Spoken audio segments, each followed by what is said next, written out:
Bismillahirrahmanirrahim. Assalamualaikum warahmatullahi wabarakatuh. Perkenalkan, kami mahasiswa dari Universitas Muhammadiyah Profesor Dr. Hamka, Program Studi Pendidikan Guru Sekolah Dasar, Fakultas Keguruan dan Ilmu Pendidikan.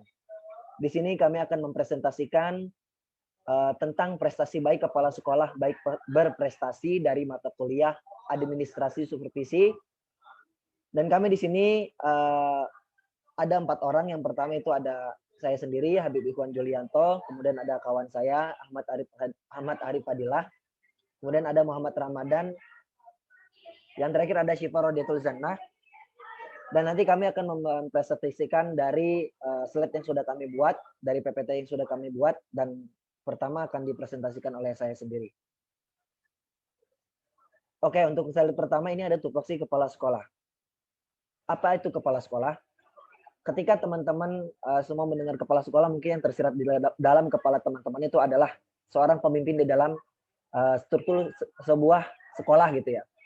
Nah, jadi kalau di sini itu kita menulisnya kepala sekolah adalah guru yang diberikan tugas tambahan atau memimpin suatu sekolah yang diselenggarakan proses belajar mengajar atau tempat terjadi interaksi antara guru yang memberi pelajaran dan murid yang menerima pelajaran. Jadi kurang lebih sama dengan apa yang sudah kita ketahui bersama, bahwasanya kepala sekolah adalah seorang pemimpin dalam struktur sebuah sekolah. Selanjutnya akan dibacakan oleh Ramadan. Silakan Ram. Sudah, slide-nya ganti.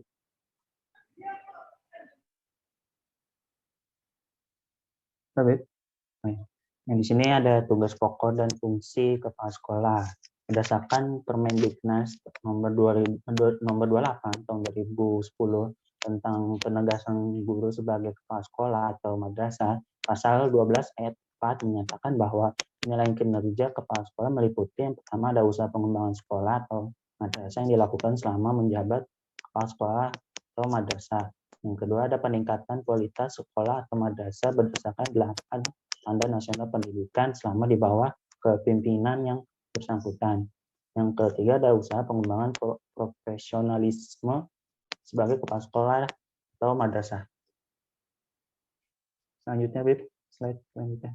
Nah, di sini ada tugas dan fungsi kepala sekolah yang juga harus mengacu pada Permendiknas nomor 19 tahun 2007 tentang standar pengolahan sekolah. Yang pertama ada perencanaan program. Di sini ada rencanakan program sekolah, mengolah standar nasional pendidikan, melaksanakan pengawasan dan evaluasi, melaksanakan kepemimpinan sekolah, mengolah sistem informasi dan manajemen.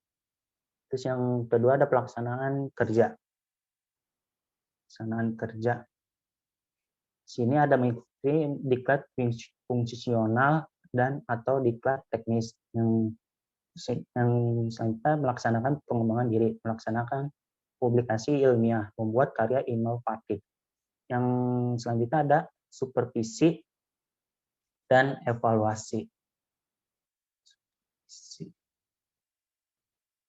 Supervisi. Nah, di sini ada program supervisi guru dan tenaga pendidikan. Yang kedua, pelaksanaan dan hasil supervisi guru. Laporan pelaksanaan dan hasil supervisi tenaga kependidikan. Laporan evaluasi supervisi tenaga pendidikan. Yang selanjutnya ada kepemimpinan sekolah.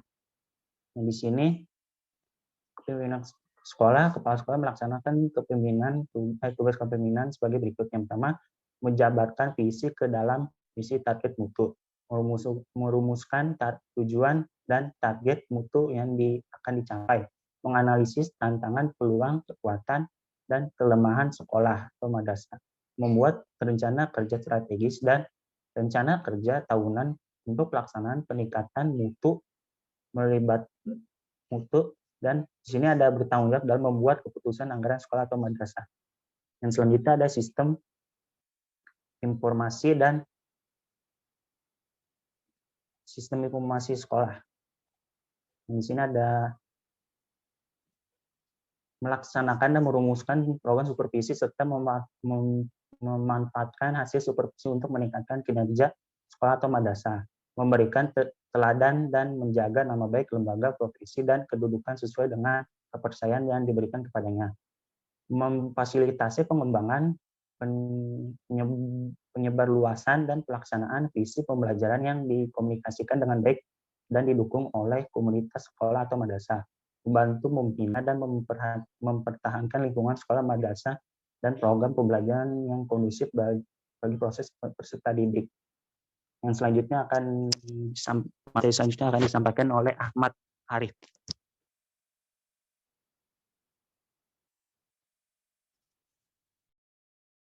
Materi selanjutnya akan disampaikan oleh saya. Yang pertama ada sasaran kerja kepala sekolah. Dalam sasaran kerja kepala sekolah ini adalah rencana kerja dan target yang akan dicapai oleh seorang kepala sekolah yang sesuai dengan SKP yang di dalamnya termasuk PKB. Yang kedua ada perilaku kerja kepala sekolah, di mana perilaku ini dinilai meliputi aspek orientasi pelayanan, integrasi, komitmen, disiplin, kerjasama, dan kepemimpinan kepala sekolah. Yang ketiga, ada kehadiran kepala sekolah. Dalam kehadiran kepala sekolah dapat dilihat dari laporan kehadiran, baik yang didasarkan pada daftar hadir secara tertulis maupun elektronik, yang menunjukkan keaktifan kepala sekolah yang bersangkutan. Selanjutnya.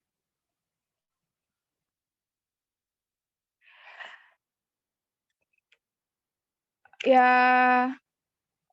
dalam konsep penilaian prestasi kerja ini memiliki 5 komponen. Yang pertama ada manajerial. Dalam indikator manajerial ini, yang pertama ada merencanakan program sekolah, yang kedua mengelola standar nasional pendidikan, yang ketiga melaksanakan pengawasan dan evaluasi, yang keempat ada melaksanakan kepemimpinan sekolah, yang kelima ada mengelola sistem informasi dan manajemen. Lalu selanjutnya ada pengembangan kewirausahaan. Dalam komponen ini memiliki 3 poin, yaitu merencanakan pengembangan kewirausahaan, yang kedua ada melaksanakan pengembangan kewirausahaan, yang ketiga melaksanakan evaluasi program pengembangan kewirausahaan. Pada komponen ketiga juga memiliki 3 poin, yaitu ada merencanakan program supervisi guru dan tenaga kependidikan, yang kedua, melaksanakan program supervisi guru dan tenaga kependidikan. Yang ketiga, melaksanakan program supervisi tenaga kependidikan. Komponen keempat, yaitu hasil pelaksanaan PKB. Di sini ada mengikuti diklat fungsional atau diklat teknis. Yang kedua, ada melaksanakan pengembangan diri dan melaksanakan publikasi ilmiah.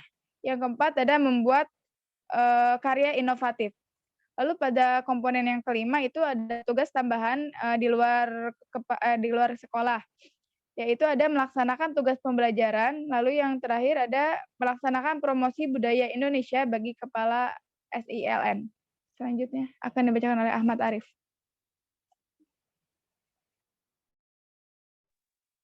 Lalu kesimpulan yang dapat disampaikan dari presentasi kali ini adalah yang pertama, penilaian prestasi kerja kepala sekolah diawali dari penyusunan SKP kepala sekolah yang sesuai dengan tuntutan 5 komponen dan indikatornya seperti penjelasan di atas. Penilaian prestasi kerja kepala sekolah wajib dilaksanakan setiap tahun atasan langsung atau kepala dinas, kepala cabang dinas provinsi, kabupaten atau kota yang secara teknis dilakukan oleh pengawas sekolah atau tim yang ditunjuk oleh kepala cabang dinas pendidikan.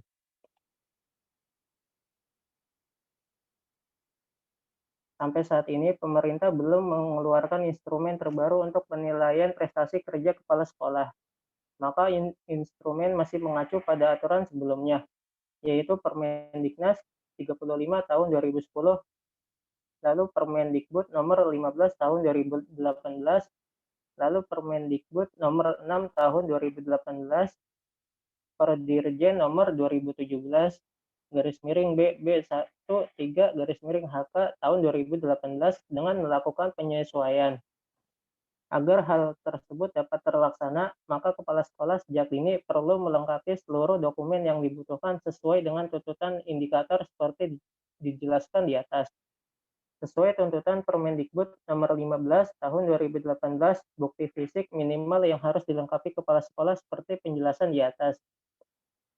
Penilaian dilaksanakan sesuai dengan tahun anggaran belanja di tempat tugas kepala sekolah bersangkutan.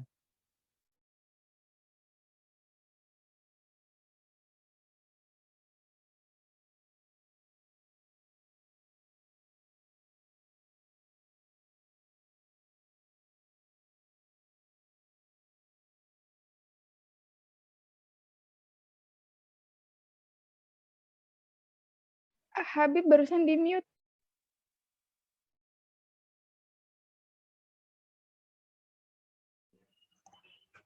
Ya, mohon maaf. Baik, sekian presentasi dari kelompok kami. Kurang lebih dan lebihnya mohon dimaafkan. Wabillahi taufiq wal hidayah. Wassalamualaikum warahmatullahi wabarakatuh.